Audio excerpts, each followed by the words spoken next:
Hi, I'm Dr. Ted Rogers. This is History by the Plate. Cinco de Mayo is just around the corner.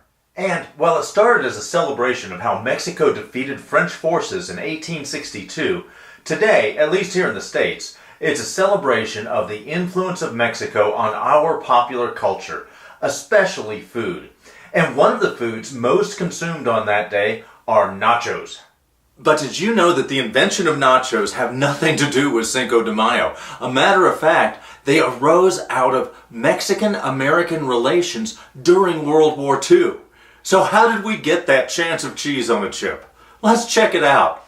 In 1942, Hitler's Germany sunk 2 Mexican tankers, drawing Mexico into the war. The U.S. and Mexico established a joint defense treaty and also forged the Braceros Treaty, inviting hundreds of thousands of Mexican laborers into the States to work as farm workers and railroad men, as the draft had drained much of the U.S. workforce. As part of this, the U.S. moved troops to the Mexican border to be ready to work with the Mexicans if attacked by Germany or Japan. Many of the wives of American officers stationed in Fort Duncan, Texas, made regular shopping trips across the border to Piedras Negras.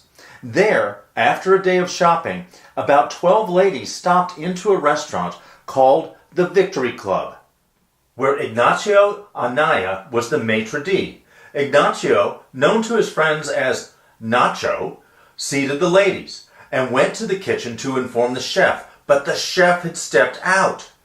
Desperate to come up with something for his patrons to eat, Nacho scraped together some spare ingredients, corn chips, cheese, jalapenos, and onions as individual canapes, and put them in the oven to warm. He presented the dish to the women, calling it Nachos Especiales. Nachos grew in regional popularity, but not far from the Texas-Mexican border, until the mid-1960s.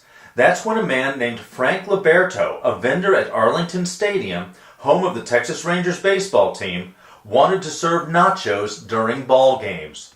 Realizing that real cheese has a limited shelf life and that heating nachos would require the expense of an oven, he developed a liquefied cheese-like substance with a shelf life that would make a cockroach after a nuclear war proud. Nachos, or a poor facsimile of them, gained national exposure.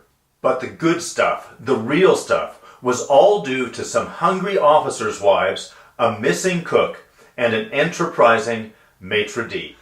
I hope that this has been fun and informative. For more fun recipes, videos, and travel tips, visit our website at www.historybytheplate.com.